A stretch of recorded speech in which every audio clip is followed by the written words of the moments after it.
Hello and welcome back to the Chatter Cave podcast, where we talk media in the forms of reviews, discussions, sometimes quizzes, and just try to have a bit of fun along the way. I'm your host, Dragon King Thomas Hughes. I'm joined by my co-host with the really terrible background image, Mr. Zenny_F_, aka Connor O'Shea.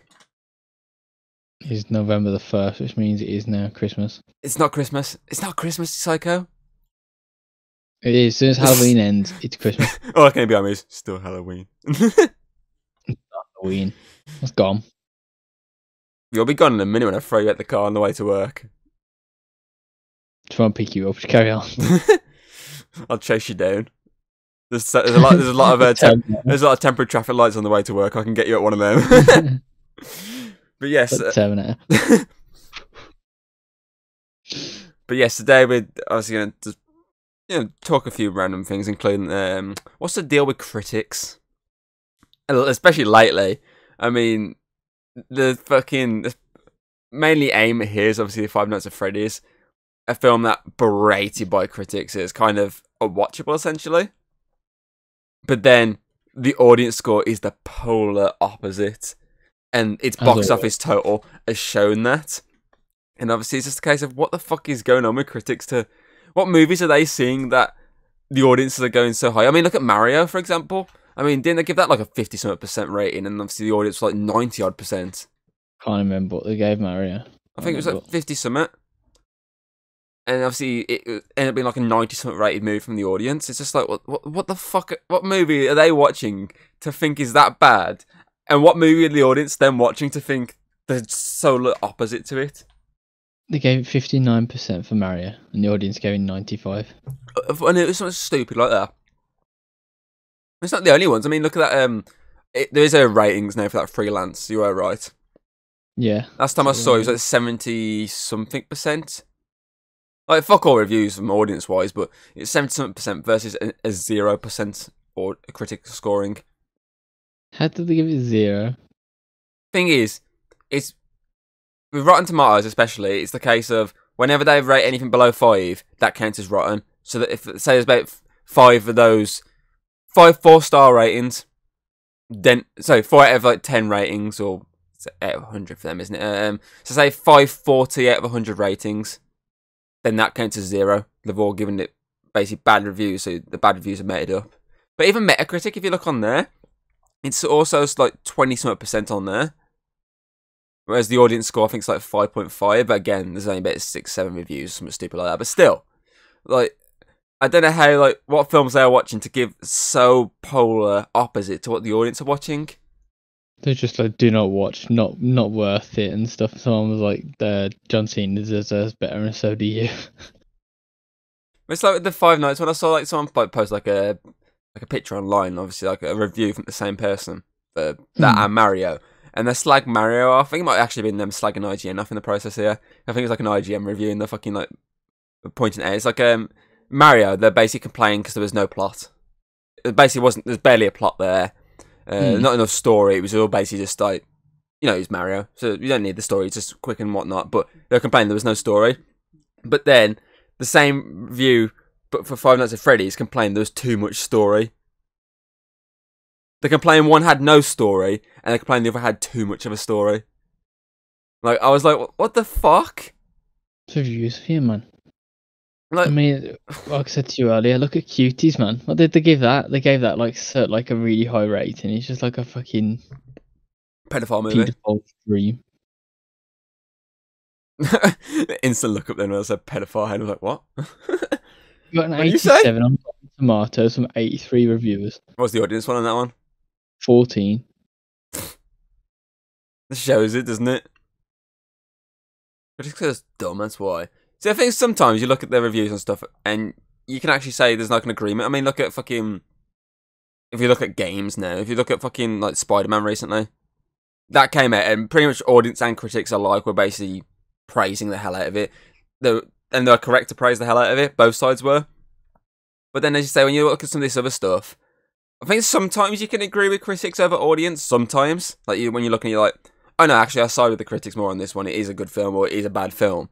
But then, most of the time, it's just a case of, no, I'm siding more with the audience. This is actually pretty damn good. or this is pretty damn bad. What the fuck are you watching? It's like in recent, like obviously the past like what 4 or 5 years, it's been literally most films like total opposite. Every time they give it a negative review, it's positive on audience. Every time they give it a positive, it's negative on audience. Like I don't understand what they're looking for in these films. So it's very rare. There's like a joint split, especially films. I think games usually there is like a joint fucking very close situation. But obviously in terms of movies, as I say, it's usually the opposite end. It's very rare that on the same level. I'm trying to think of like a film as of like the only one I can think of like when they're very close-ish, not fully close, but closer than a lot of these other ones. And I can think of is the new Exorcist film because both berated the shit out of it. So that was the closest to audience and critics being alike, them berating the shit out of a movie. But in terms of like positiveness, I'm trying to think of like a recent film that comes to mind where both scored it high. The only one that comes to mind, maybe Blue Beetle. I think that might have been very close.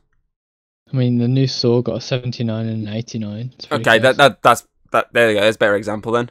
More recent example. So that I've lost track of how many films this year now alone that have had the opposite ends. Obviously, scoring from critics and obviously audience. I say that Freelance, for example, that's one. Five Nights at Freddy's, that's two. I'm looking at just a quick list here. I mean, apparently also the Grinch is back in cinemas. And it's got a 49% rating. That's obviously the rating overall. I know, fucking Grinch is a classic, man. Audience gate 57%. Yeah, no, it's one of those ones that if you didn't like it, you didn't like it. Super Mario Bros. That's a one. That's three now. I've got three just by looking at a quick list on here. I know the Meg was polar opposite. That's four. I'm trying to fucking think of some ones off the top of my noggin.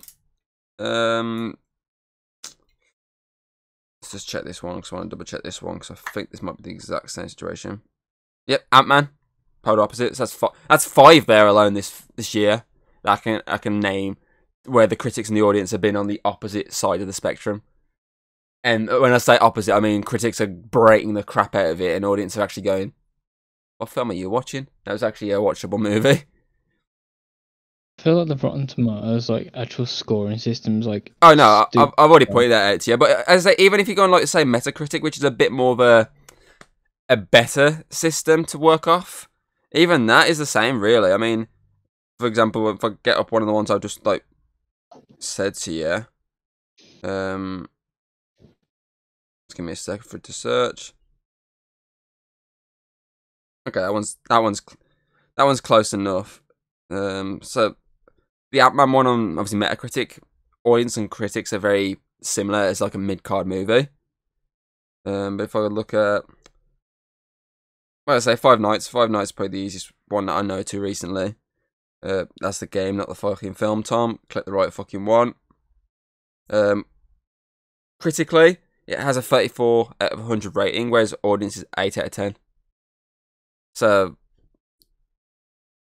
I think most critical systems on most websites are kind of busted as ass. Bit janky. So I think the only system where it's not critically based is IMDb. I think it's the only one where it's like an audience score. Like an actual score. But even then, you can't trust half them because half them are review bombed. Well, it's like I was looking through some reviews on Rotten Tomatoes, and everyone's got like different criteria for reviews. Obviously, you got some that give it like 4 out of 5, and some that give like 8 out of 10. And then someone earlier, I think it was like 14.5 out of 20. It's like, what kind of rating systems are going in? I don't understand how they're going to work this out into percentage. Then the overall percentage is like 100% fresh. Like, hang on. Because of them all being positive rated, it all makes up. And I said this in a podcast ages ago that it's a stupid ass system. But still, I mean, I get what you're saying because I mean, I looked through a while ago like this one film, and like as you said, they're all out of different fucking like rating systems. So you got some that do it out of 100, some that do it out of 10. You got some that do it is in like A, B, C, and whatnot. And it's just like, hold on, how the fuck is this like even being sort of calculated? I know it's the case of with Rotten Tomatoes, it's the case of it's a positive rated, so it counts towards a positive list. But what the fuck is this rating system? How can like someone sit down and try and judge it? Like, obviously, their opinion on someone else's like review when they've got all different fucking review systems on this website. Surely it should just be one review system. Yeah. Surely because it's out of 100, it should just be out of 100, and then that counts towards. Oh, sorry. What's counted as positive? Anything above 7? Anything above 60 is counted as, I think, positive. If everyone just gave 60 for a movie, it'd be 100%. I believe so. Yes. Stupid. That's like the worst system I've ever seen. No one I believe so. Then again, audience have got review bombs as well, which is that's the problem. I find it's not just critics that you got a problem with. It sometimes is audience, because as you say, you could watch something and go, actually, that wasn't too bad, and then you can basically read like an audience score, and it's like really negative, and it's just like, what? And the review bombed it based on one little thing, like the new Rick and Morty, for example. That got basically critically, it's got just above average. So it's it's not the worst thing, but it's not as good as it used to be. But audience of like, I think it's like 40% or something like that, and most of the reviews are based on the change of voice. Like most of the things aren't based on anything but the voice change. It's like that Solar Opposites, the other one by obviously the same guy. I started watching that today because it's on Disney Plus. It's literally just come out, and I watched the first episode. Fucking hilarious. And obviously their way of getting around the voice change was actually getting a different actor entirely, not even doing the same voice. Like they basically had like you can get a dart to the throat, and then they use like a voice that basically fix a ray to save him, but it changed his voice, and they're like, wait, that sounds different, let's change it back. No, I like the sound of that. And it's just basically a really gruff British voice. So it's the complete opposite. And I looked at the first two reviews on the first episode, because all the other seasons, I think it was like 7 between 7 and 10. That was the ratings that people were giving them. But this season, I think the highest is in the 6th region. So they're giving it quite a bad review. And literally, I saw 2 reviews, and I showed it to Hayden. I was like, the first 2 reviews I've seen, so an 8 out of 10 and a 4 out of 10. So 2 quite drastically different reviews, both with the same point.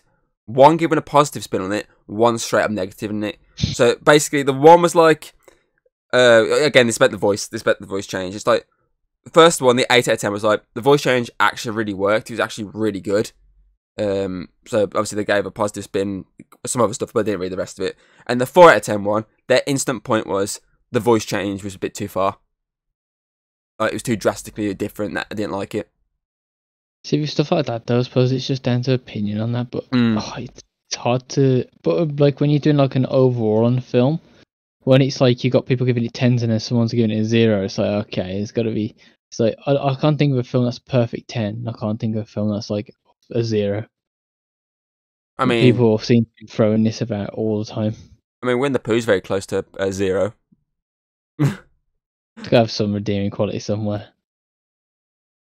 It made me laugh at some bits, but it wasn't meant to make you laugh because it was meant to be serious moments.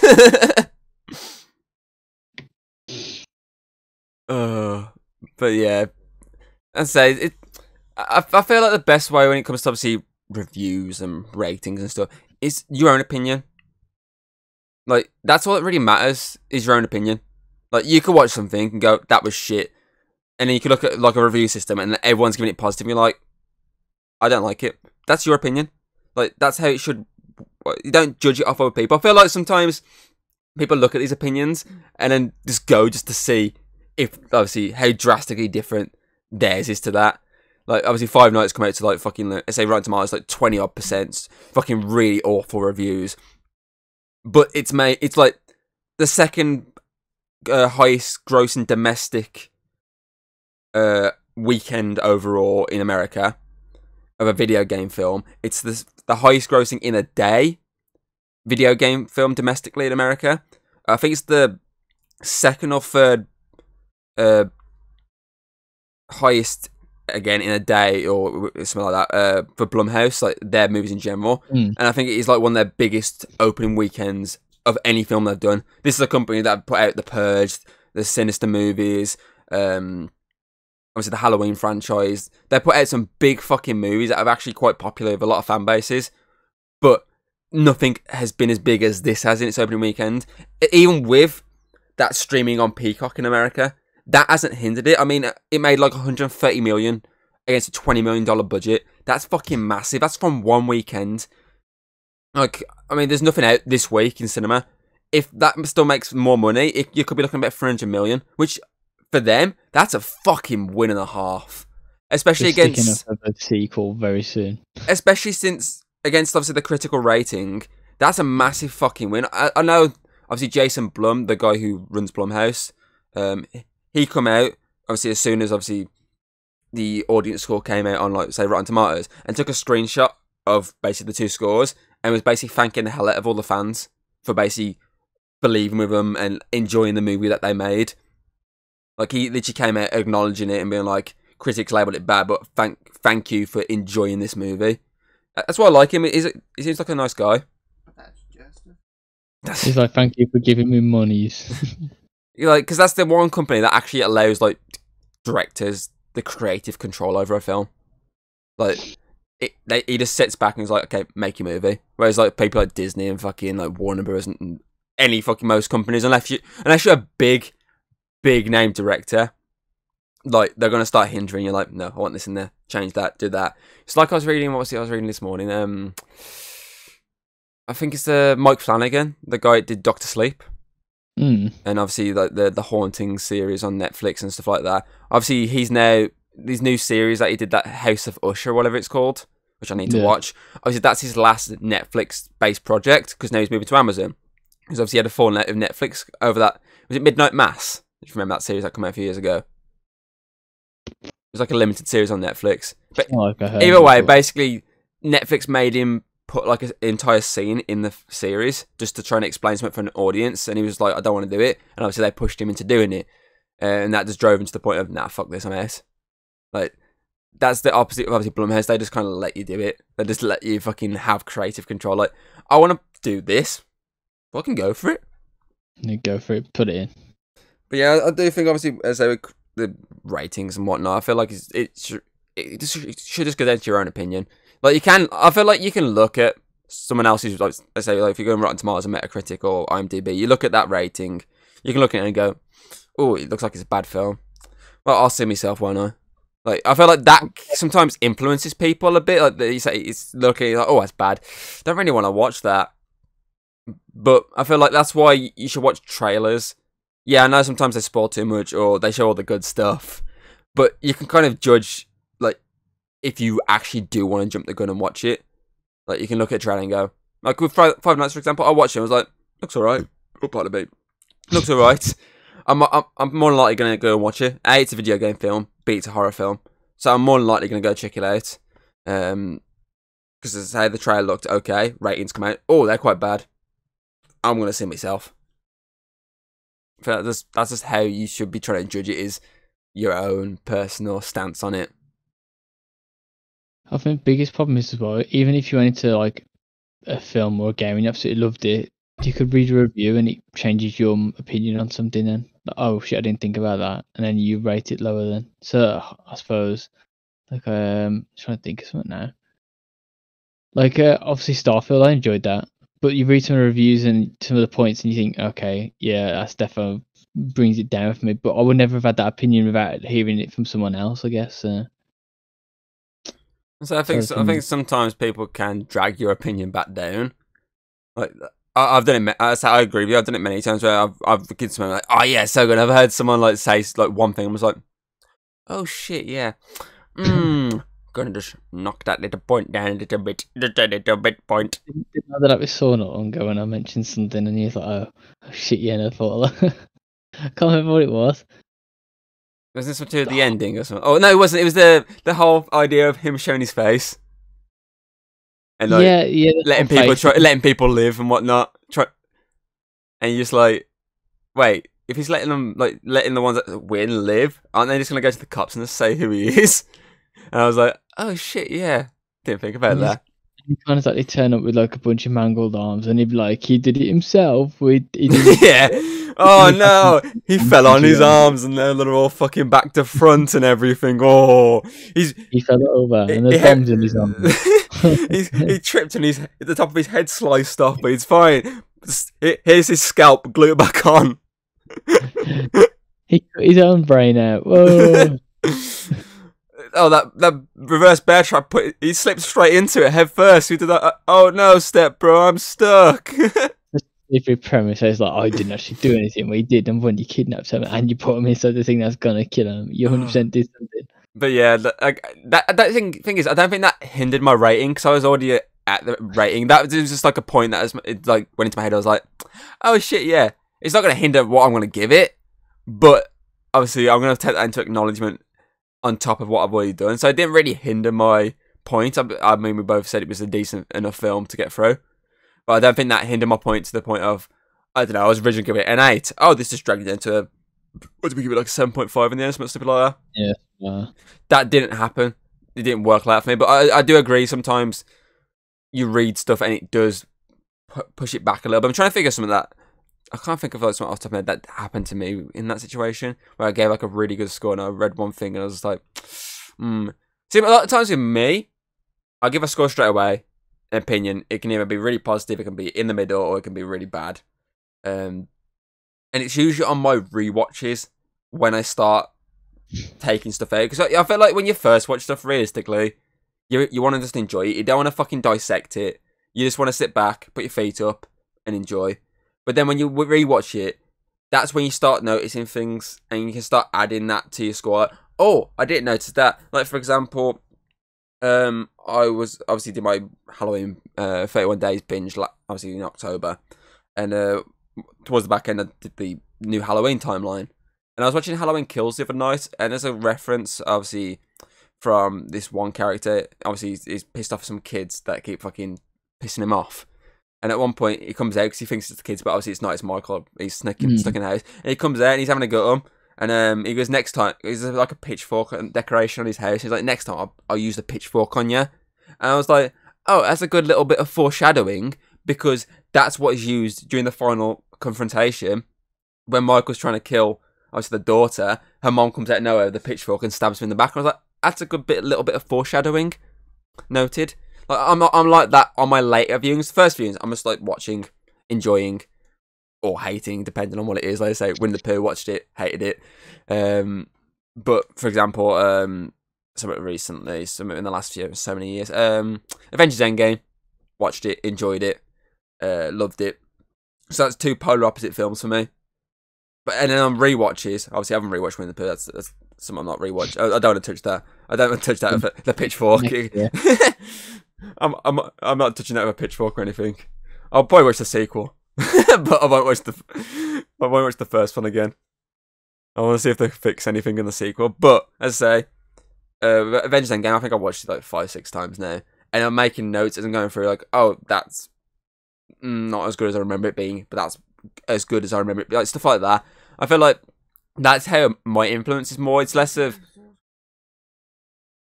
that's Infinity War, not Endgame. God damn it, Hayden. No, I mean like that's an example of it. Now I've seen that. Oh yeah, that's a good point. Yeah, that is actually just a better point. Infinity War, the Hulkbuster scene with the fucking CGI head, the floating green screen head.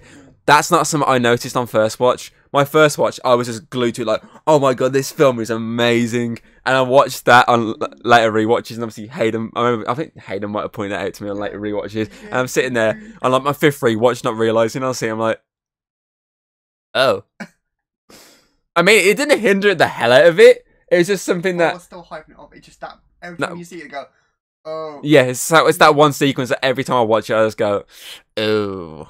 Like, it's not taking it away, but...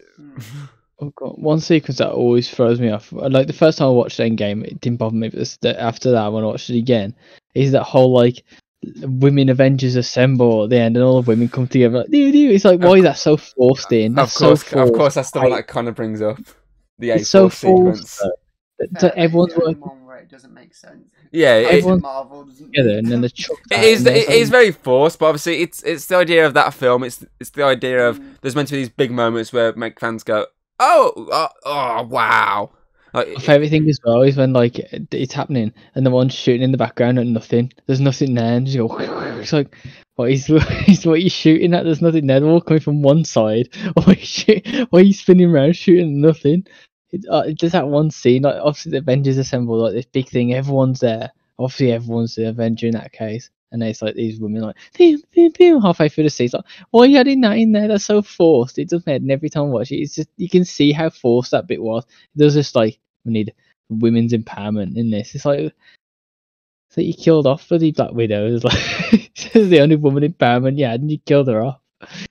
That's their own fault. Kathleen Kennedy influencing everything. Cartman. Fucking yeah, Cartman's Kathleen Kennedy. That was fucking genius of South Park. I just love South Park. They don't give a shit. They just don't give a shit.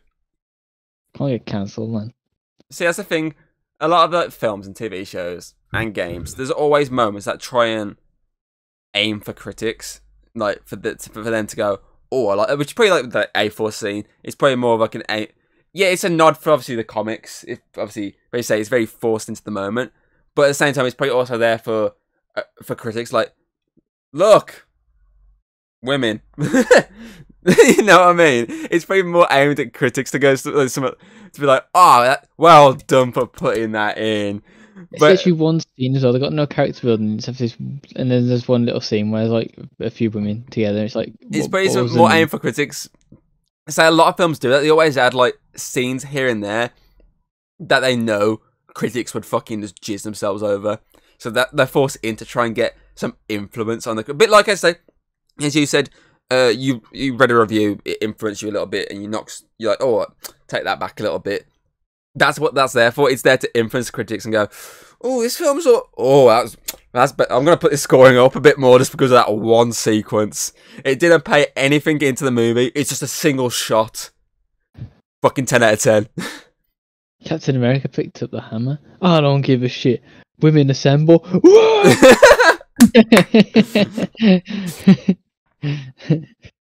Out of context. You just know I can hear him, right? Can you? Yeah. To the headset. Can you? Yeah. How can you hear him? Yes, I can hear him. Headset. Headphones. How loud have you got it? I don't know. They're not supposed to hear anything out of it. He shouts. Oh, apparently, especially when you shout, it slightly comes out. Whisper. He's gonna whisper the entire time. I can hear Hayden. the whisper. I hear what you're saying. Keep whispering. She can't hear what you're saying then. Fuck you, Hayden. I think long story short though, it's just give your own opinion. Like you can utilize like points that people make and then like rewatch something and then or replay something and then try and see if that affects you. As you say, obviously with Starfield, for example, you played it, you enjoyed it, you read something and you're like, okay, I can see that.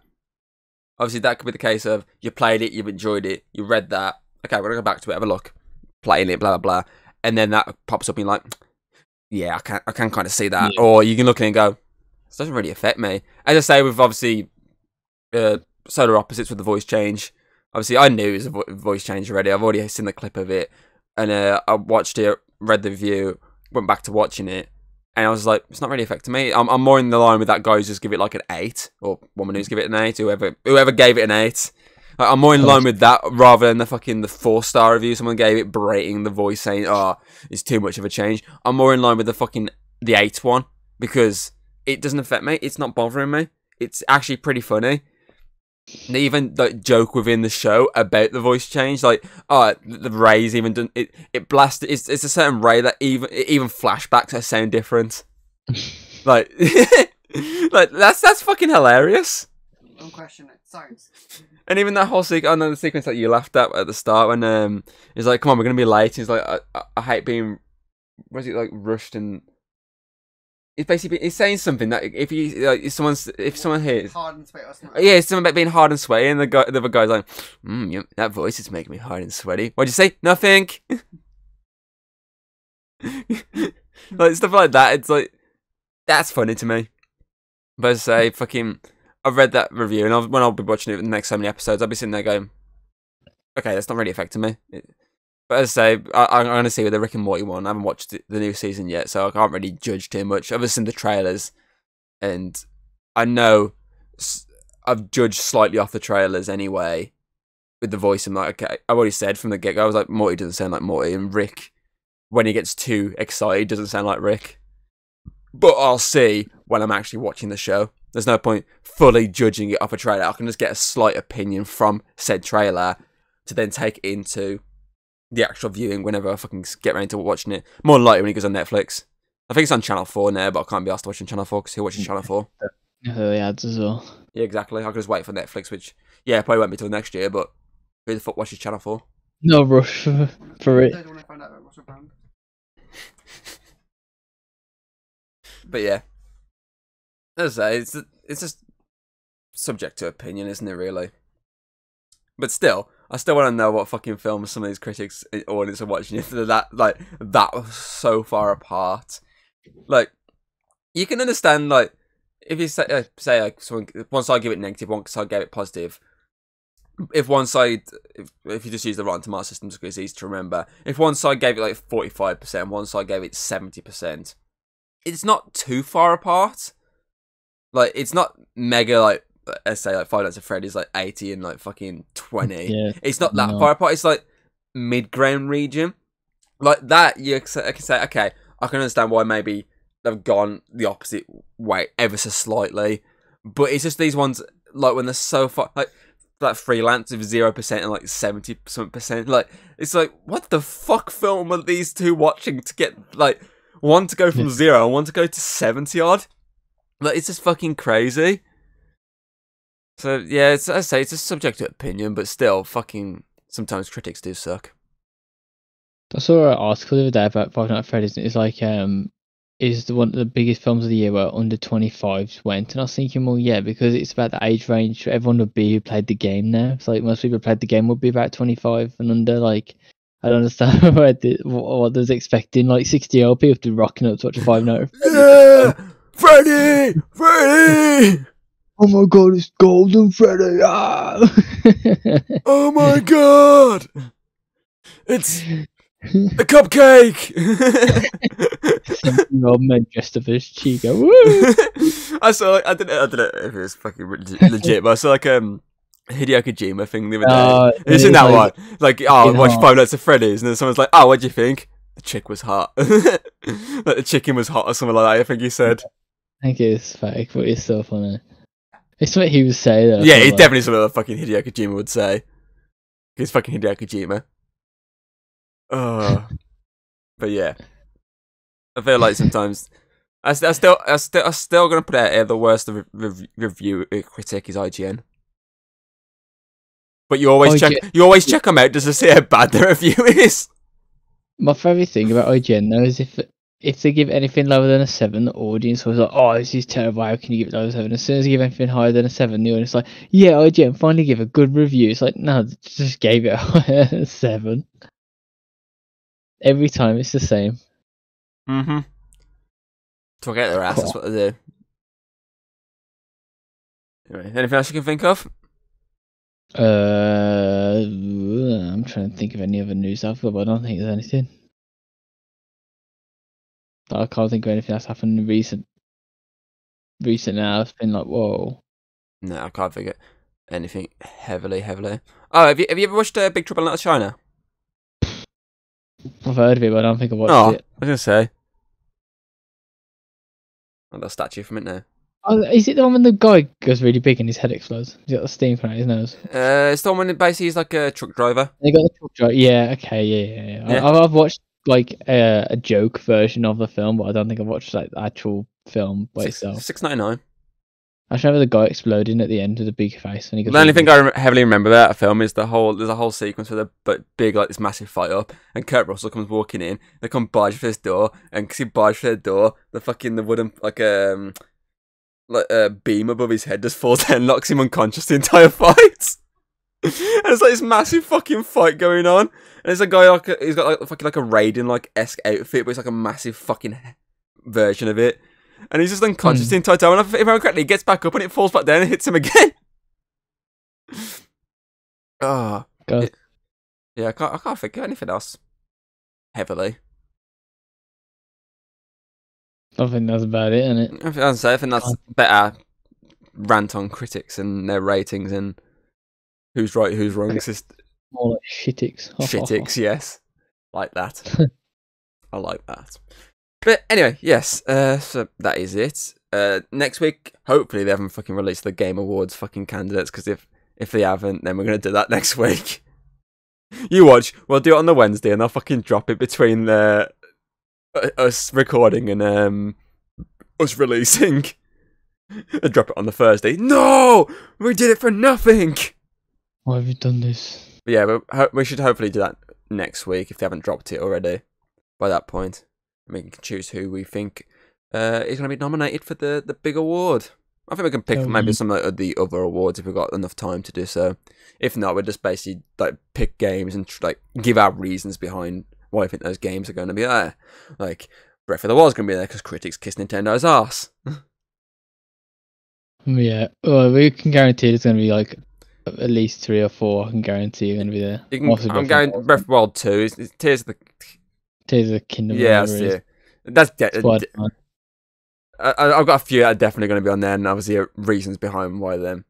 It's like I saw a whole like debate of people arguing like who's going to win, Tears of the Kingdom or Baldur's Gate 3. Baldur's Gate 3. If Baldur's Gate 3 doesn't win, critics can suck my ass. Yeah, that's what basically a lot of people are saying. They want Baldur's Gate 3 to win, but it's critics. They know they kiss Nintendo's ass, and then you got people going, "Oh, why are you saying stuff like that? You don't." Yeah, they fucking do. There's at least always one Nintendo game on the fucking Game of the Year awards, and you're just like, how the fuck's that got on there? The thing is, Nintendo make good games, right? But if it's any other, like with the new Breath of the Wild, if that was any other game company, they'd be crying, being like, "Oh, it's just Zelda 1.5." That's what a lot of people are saying, and people complaining, going, "Oh, it's not." People are doing that with Spider-Man currently, being like, "Oh, it's just Spider-Man 1.5." That is like a whole thing. Everyone's but Spider-Man didn't win Game of the Year last time, so you know. At least when fucking Breath of the Wild came out, it fucking won, didn't it? Problem is, man, I feel like if Nintendo had better hardware, they make so much better games, man. I can't stand this playing on the Switch. It's so shit, especially in Breath of the Wild when you drop frames to like fucking 10 frames for like a split second. Especially when you get a Steam Deck where it's basically the same idea as a Switch, but with actual fucking like computer level graphics. But anyway, we'll save all that fucking ranting and raving to next week. So yes, you can check out the podcast on Spotify, Apple Podcasts, Audible, etc., or just stick on YouTube for the actual Connor punching the screen just to show Mariah Carey's, and he's going crazy. Oh man, no! Inception! Oh, it's me twice! God damn it! No. And now she's back. Let's fight back. Oh no, it's me again. But yes, we hope you enjoyed, and we hope that you can check out some of our other content. Also, we'll be streaming again this Sunday. I think we're going to stick to doing some more day outs because we're kind of addicted to that at the moment. And Boomman, I want to do Boomman again. Well, we'll play a day out first, and if we have enough time, we'll jump on Boomman. Boomman. I might jump on a bit early. I might jump on about 5. I got nothing planned for Sunday, so I might jump on at 5 and do 5 till 7. As I say, if we've got enough time, we can always jump on for a little round of Boomman. But main focus would be, obviously, day 8, try and get through as many missions as we can. Unless we get pissed off again and jump on a fucking Boomman because we've had enough. But we'll see. So hopefully you can check out that. Hopefully you can check out our previous one we did on both those videos. And yeah, I hope you enjoyed, and we shall hopefully see you next time. Goodbye. Peace out, man. I just dropped my camera.